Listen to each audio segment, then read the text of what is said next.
Welcome to episode 17. So, today's episode is going to consist of blowouts, eternal sadness, and dad check the diaper. I know I say this like every single video, and we'll just do these things in reverse today. But guys, check the diaper. It is like 80% of the time why a baby is mad. 80%. At least in my personal experience, if the baby is crying and the baby is not happy, I'm like, what should I do? Let me just go check the diaper. The diaper is wet. Now, a lot of these diapers have indicators. A yellow strip is dry. A blue strip is wet. And for some reason, in my head, I have this mental block of like how and why and which color means what. Well, the easiest way I decided is, yellow is like the sun, and the sun makes things dry. And blue is like water, and water makes things wet. That sounds stupid. Maybe it's just a me thing, but hopefully it's a you thing and we could all just come together and realize we should change the baby's diaper more often. It's just a thing, guys. I assure you. I should say, I was getting ready to feed her, and I'm like, let's go ahead and change your diaper because you're just waking up. So I look, change the diaper, no problem, got it. Take the diaper off, getting ready to get the new one right under there. She pees. I'm like, okay, well, can't lay you down on that. Clean that up. Well, that diaper that I had that was under her is now gone. So that one's gone. Let's go get a new diaper. I literally turn, grab the diaper, look back, and there is poo. And I'm like, we didn't ruin this diaper, but we did ruin the changing table. So let's move you back again and clean that up. I clean it up, I dry it, because guys, wet wipes are surprisingly wet. Okay, so if you wipe it down and then you put the diaper on or the baby on, guess what? The baby and or the diaper is wet, and you get to start over again because babies were wet and we're trying to make them dry. I know, it's a weird set of math and things, but it's just how it is, guys. So, that being said, I clean that up, move her back. Now, look, changing tables are varying sizes. Our little changing mat that we use, it's like the little it's like the half pipe for snowboarders, but it's just longer. That's the only way I know how to describe it. And she is like getting precariously closer to the top where I have cleaned and wiped and cleaned and wiped and cleaned and wiped. And now I'm like, okay, look, you're done. We're done with this. You're done doing baby poops and pees. We're done. Let's just get this thing on. Get it on, put it on. Great. Awesome. No problem. Pick her up, go to feed her. We are feeding that baby, and it is wonderful. It is wonderful. I tell you, and I've said it before, I know, I had some super jealousy as a dad at the very beginning when she was just a tiny person because she wasn't bottle trained yet. And we are blessed to be able to do breastfeeding, but I didn't get to make that connection. So the fact that I get to hold her and feed her is just an absolute wonder and a treasure. And they tell you that time goes by and that they grow too fast, and it is most assuredly correct. 100%, because they will literally surprise you, because long baby may feel long today, but I assure you, tomorrow when they wake up, long baby is now longer. And you'll go, why don't these fit you anymore? They fit you great yesterday, and now you're literally too big. How? Why? Baby things. Baby things, guys. That's all I can tell you.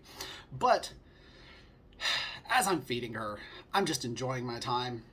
And I've got my hand under her butt because I'm just holding her down like this. And everything's going good. And all of a sudden, it happens. Now, if you're a new dad, you may not have gotten to this point. And if you're going to be a dad, you probably have never experienced this. You've only heard the myth, the legend, the scary story about the blowout. It was a blowout. Let me let you know, that little baby made noises that no one should have to hear from a place that only those noises can come. And I was like, now again, my hand was under there, so it was a double moment of I'm hearing this and I'm feeling this. And I'll let you know, gentlemen, it's terrible. It's terrible, but we're all going to have it at least once in our life. Baby diaper blowout. It is, you're like, oh, I've had a blowout. Gentlemen, if this diaper has not literally just been like, okay, hey, look, I am only a diaper. I can only do so much, and honestly, I can't hold all this back, so good luck. Yeah, that is what happened. We were washing Daddy's hands. We were washing the onesie she was in. We definitely threw that diaper away and the trash can itself. Like, might as well have just set the trash can on fire. It was a lot, guys. Which also brings me to another small point that I didn't write down, but I should note. If you are feeding your baby, regardless where you're feeding your baby, if you have the availability to put a towel under you, hey, I feed my baby on the couch. Okay, great. Put a towel down. You're going to get the baby blep, or you may get a blowout, or you may get something in between where it gets onto the couch. Now, yes, it's a couch. It can be cleaned, totally, no problem. Do you want to clean it, or do you just want to take the towel and just throw it in the wash and be done with it? Because I didn't do that at first, but let me assure you, every time I sit down with the baby, we have a towel under us, because the towel is going to save me a lot of cleaning. Anyways, I don't even know how to tell you without just being super weird and gross about it, but blowouts are terrible. They make you laugh because you're just like, oh God, it's happened to me. I've drawn the short straw today. Okay. Here we go. And you literally just like, I love you, but I also don't want to hold you so close to me because I'm wearing a shirt and I do not want baby poo on my shirt as well. And you're down. Definitely going to have to clean all this stuff that I'm laying you on right now as well. And you go and you clean and you do whatever, and then you laugh about it. And it's just one of those things where you get two reactions from the baby. The I'm so pleased with myself, haha, welcome to the party, Dad. Or the how dare you touch me in the moment of my blowout. I am angry at myself for having this blowout. I'm angry at you for touching me. It's only going to be one of those two. If you happen to have a baby that has a blowout and they're just like, let's see how you do. Clock's ticking. Let me know. You are apparently a unicorn holder, because that just doesn't happen, at least not in my world. Following a blowout, though, sometimes babies can be inconsolable, because blowouts normally mean that tummies are upset. And when tummies are upset, there's only so much you can do. Because it's not like us where we're like, oh, my stomach's upset. I'll take some Pepto-Bismol or some Tums or whatever generic drug you wish to use for that. Or some ginger ale. Or I'll just suck on a peppermint. You can do none of those things for the baby, so please don't.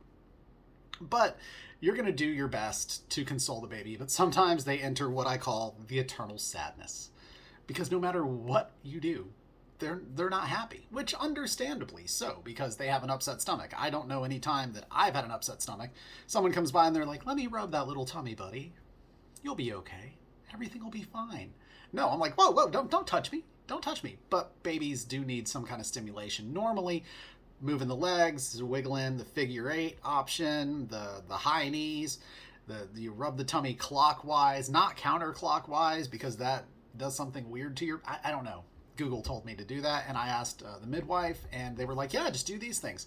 So there are things to do, but ultimately none of them are like the magic solution where you're like, yeah, if you rub your baby's tummy 3 times like a genie lamp, they'll magically be happy. If only it was that easy. But it's not.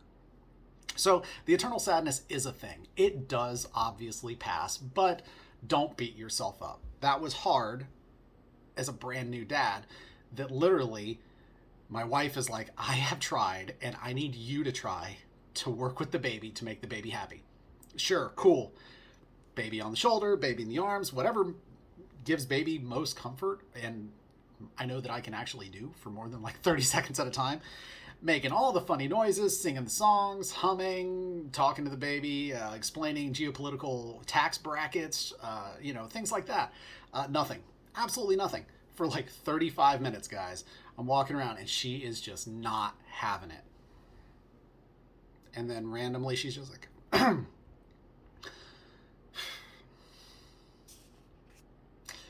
what you didn't see there is that I almost just died from choking on something. So, sorry. But just full disclosure, because we're open about that in this channel.